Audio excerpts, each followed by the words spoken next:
Le roman de Renard, 24e aventure. Comment Renard déçut le vilain et comment Isengrin emporta le jambon qu'il ne voulut partager. C'était un vilain qui traversait la plaine, pliant sous une charge de porc salé qu'il ramenait chez lui. Qui vous empêcherait, bel oncle, d'arrêter ce jambon et d'en apaiser votre faim? Il vaudrait mieux que ma maigre et dure échine. Isengrin était de cet avis. Tenez, oncle, laissez-moi le plaisir de vous en procurer la possession. Si vous ne l'avez, je me soumets à tout souffrir sans me plaindre. Vous aurez le jambon, et s'il vous en reste après en avoir mangé votre soule, nous le mettrons en vente. Il n'y a pas au monde de meilleur marchand que moi. Nous en partagerons ensuite le prix. À vous les 2/3, à moi le 3e. C'est la règle. Par Saint-Clair, dit Isengrin, je n'ai pas de goût pour les rencontres de vilains. Hier encore, passant rapidement par un village, un d'eux me donna un coup de massue qui m'abattit tout à plat. Je ne pus me venger, et j'en ai grand honte. Ne vous en mêlez donc pas, répond Renard. Je puis mener l'affaire à bien, et vous me pendrez la hare au cou, si tout à l'heure vous n'avez le jambon. À la bonne heure, donc, dit Isengrin. Je veux bien juger ce que tu sais faire. Il se traîne d'abord avec assez de peine, les coups qu'il avait reçus lui ôtant son agilité naturelle.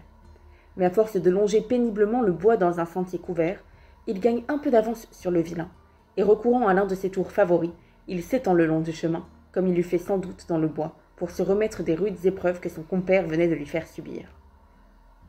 Le vilain, en voyant Renard traîner les reins et tomber ainsi dans le chemin, le crut mortellement blessé, et pensa qu'il lui serait aisé de le prendre. Il avance donc, et sans quitter son fardeau, la main posée sur le bâton qui lui servait de soutien, il se baisse comme pour lever Renard de terre. Celui-ci fait un petit saut de côté. Le vilain ne se décourage pas. Il laisse tomber le bâton sur son échine, et Renard, dont les douleurs se renouvellent, fait un cri et s'éloigne.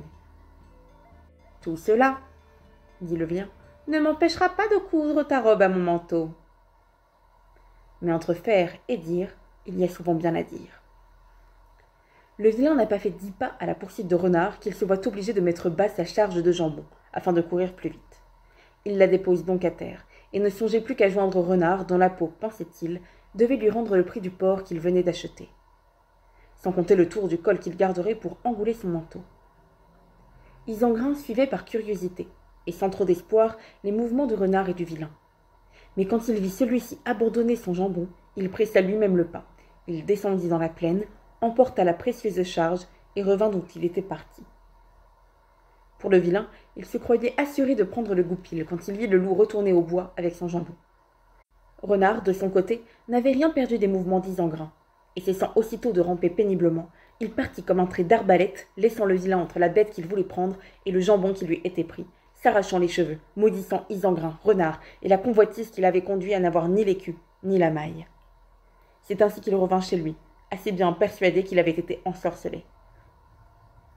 Laissons maintenant le vilain, et retournons à nos 2 amis.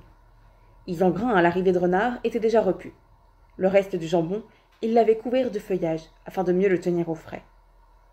Près de là était la hare, dont le vilain l'avait attaché pour le porter plus aisément. « Sire Isengrin, dit Renard, vous allez me donner, j'espère, la part qui me revient dans le jambon. »« Ami, tu veux rire ?» répond le loup. « Assurément, tu dois te trouver fort heureux d'avoir échappé à mon ressentiment. Cependant, je te permets de prendre la hare, fais-en ce qu'il te plaira. Mais ne me demande rien de plus. » Renard comprit qu'avec un compagnon de la force d'Isengrin, il n'y avait pas à réclamer. « Si quelqu'un, dit-il, mérite la hare, ce n'est assurément pas moi. Je le vois, on n'a pas grand profit à attendre de votre compagnie. Permettez-moi de prendre congé. D'ailleurs, j'ai la conscience chargée de quelques gros péchés, et mon intention serait, pour en avoir l'absolution, d'aller en pèlerinage à Saint-Jacques. »« Soit, dit Isengrin, je ne te retiens pas, je te recommande à Dieu. »« Et vous au diable, répartit à demi-voix Renard. Au moins, n'est-ce pas ma prière qui vous en délivrera.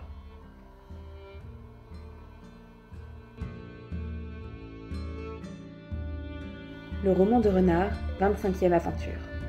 Comment Renard, devenu pèlerin, fait rencontre de Frobert le Grillon, lequel disait ses heures, et comment il ne put le décider à lui donner son livre.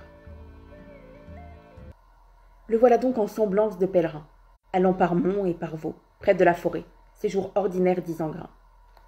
Un matin, il s'arrête devant un village, pénètre dans l'enclos du prêtre, et là trouve abondance de chair fraîche et salée. « J'ai bien fait, se dit-il, de venir ici, mais gardons-nous. Il y a souvent de mauvais pièges tendus. » En furetant partout avec précaution et en prêtant l'oreille, il entend quelques bruits et tremble aussitôt d'être dénoncé. C'était Frobert le grillon, qui déclinait gaiement sa chanson ordinaire à l'entrée du four. En apercevant Renard, il se tut. « Vraiment ?» dit Renard quand il le reconnut, et après avoir allongé ses pieds en avant. « Il n'y a que les clercs pour bien chanter. Continuez votre psautier, Frobert, je veux en faire aussi mon profit. »« Pardieu, répond Frobert, vous n'avez guère la mine d'un pèlerin contrit, et je serais assez heureux de voir de quel pied vous clochez. » Il trottine alors à pas pressés vers Renard, qui jette aussitôt sur lui la manche de sa pèlerine. Il croyait le tenir et le faire bientôt passer par son gosier, mais il manque son coup. Et Frobert trouva, par bonheur, une sortie au travers de l'enveloppe. « Ah, Renard, je t'avais reconnu, dit-il. Tu n'as pas changé de nature en changeant de vêtements. Ce sont pèlerins du diable ceux qui guettent les gens sur la route. Mais heureusement, Dieu m'est venu en aide. »« Frobert, répond Renard, n'avez-vous pas un peu trop bu? Moi, vous guettez? Ne voyez-vous pas que j'en voulais seulement à votre livre? Si j'avais pu le saisir, j'y aurais appris, assurément, de beaux cantiques. J'avais grand besoin d'en chanter, car je suis en mauvais point. Les pèlerinages m'ont épuisé. Je n'ai plus longtemps à vivre, et je n'ose penser sans effroi à tous les péchés que j'ai commis.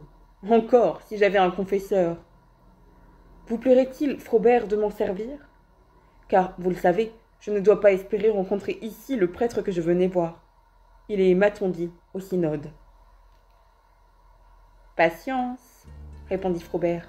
Le prêtre ne peut tarder longtemps à venir. » Au même moment, on entend les aboiements de plusieurs matins, escortés de piqueurs, d'arbalestiers et de chasseurs.